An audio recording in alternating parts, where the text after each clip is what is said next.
देखने देखने वाले बहनों भाइयों को नमस्कार।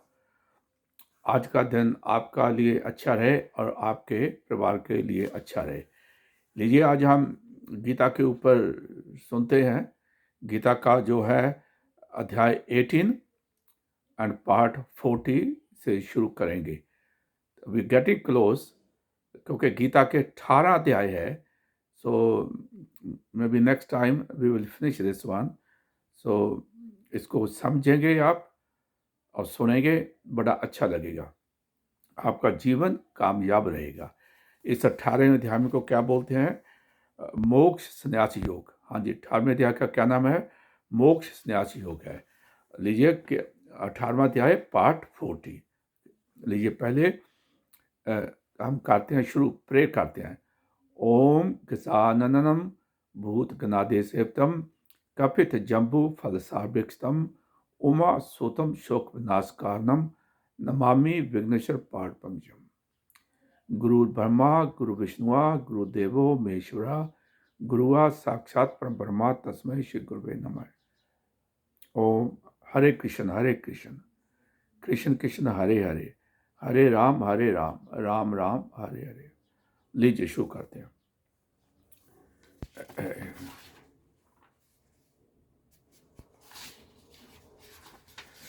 इस अध्याय में भगवान क्या कहते हैं, लीजिए हम देखते हैं। हे अर्जुन, अब सुख भी तू 3 प्रकार मेरे से सुन। जो सुख हैं वो भी 3 प्रकार के हैं। वो कौन कौन से हैं? हे भरत श्रेष्ठ, जिस सुख में साधक पुरुष भजन, ध्यान और सेवादि के अभ्यास से रमन करता है और दुखों के अंत को प्राप्त होता है, वह सुख प्रथम साधन के आरंभ काल में यद्यपि विष के सदृश भासता है, परंतु परिणाम में अमृत के लिए तुल्य है। इसलिए जो भगवत विषयक बुद्धि के प्रसाद से उत्पन्न हुआ सुख है, वह सात्विक कहा गया है। वह क्या है? वह सात्विक कहा गया है। जो सुख विषय और इंद्रियों के संयोग से होता है, वह यद्यपि भोग काल में अमृत के सदृश भासता है, परंतु परिणाम में विष के सदृश है।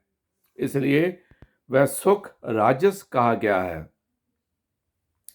तथा जो सुख भोग काल में और परिणाम में भी आत्मा को मोहने वाला है, वह निद्रा, आलस्य और प्रमाद से उत्पन्न हुआ सुख तामस कहा गया है।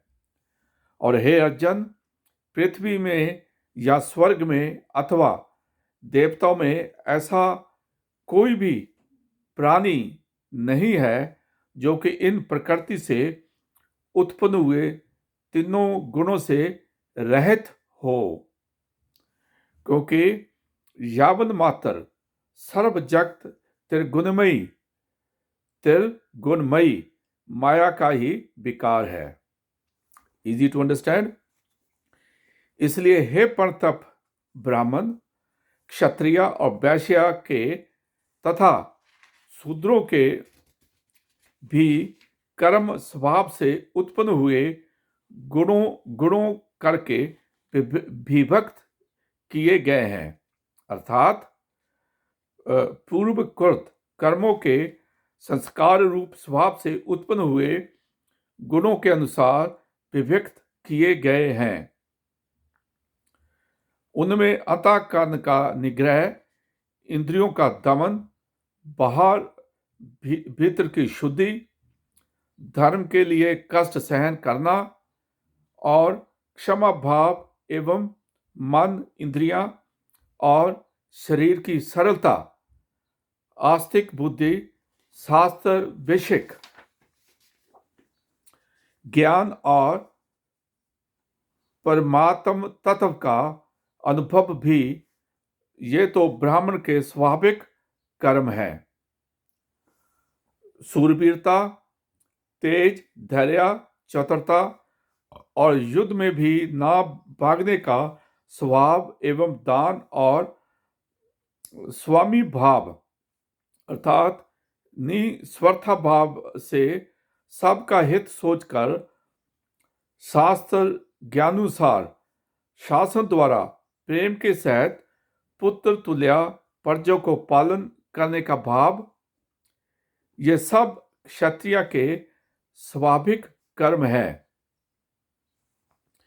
खेती, गोपालन और क्रिया विक्रिया रूप सत्या व्यवहार, ये वैश्य के स्वाभाविक कर्म है। और सब वर्णों की सेवा करना, ये शूद्र का भी स्वाभाविक कर्म है। एवं इसे अपने अपने स्वाभाविक कर्म से लगा हुआ मनुष्य भगवत प्राप्ति रूप परम सिद्धि को प्राप्त होता है। परंतु जिस प्रकार से अपने स्वाभाविक कर्म में लगा हुआ मनुष्य परम सिद्धि को प्राप्त होता है, उस विधि को तू मेरे से सुन। हे अर्जुन, परमात्मा से सर्वभूतों की उत्पत्ति हुई है और जिससे ये सर्व जगत व्याप्त है, उस परमेश्वर को अपने स्वाभाविक कर्मों द्वारा पूजा कर मनुष्य परम सिद्धि को प्राप्त होता है। इसलिए अच्छी प्रकार आचरण किए हुए दूसरे के धर्म से गुण रहित भी अपना धर्म श्रेष्ठ है, क्योंकि स्वभाव से नित किए हुए सब धर्म कर्म को करता हुआ मनुष्य पाप को नहीं प्राप्त होता। अतएव हे कुंती पुत्र, दोष युक्त भी स्वाभाविक कर्मों का नहीं त्यागना चाहिए, क्योंकि धुएं से अग्नि के सदृश सब ही कर्म किसी न किसी दोष से आवृत हैं। हे अर्जुन, सर्वत्र आसक्ति रहित बुद्धि वाला सप्रहारित और जीते हुए अंत करने वाला पुरुष संख्या योग द्वारा भी परम नैष कर्मया सिद्धि को प्राप्त होता है। अर्थात क्रिया रहित शुद्ध सच्चिदानंदन परमात्मा की प्राप्ति रूप परम सिद्धि को प्राप्त होता है। इसलिए हे कुंती पुत्र, अंतःकरण की सिद्धि रूप सिद्धि को प्राप्त हुआ पुरुष जैसे संख्या योग के द्वारा सच्चिदानंदन ब्रह्मा को प्राप्त होता है, तथा जो तत्वज्ञानी की प्रानिष्ठा है, उसको भी तू मेरे से संक्षेप से जान। हे अर्जुन, विषाद बुद्धि के युक्त एकांत और शुद्ध देश का सेवन करने वाला तथा मिताहारी, जीते हुए मन वाणी शरीर वाला और दृढ़ वैराग्य को भली प्रकार प्राप्त हुआ पुरुष निरंतर ध्यान योग के प्रयाण हुआ सात्विक धारणा से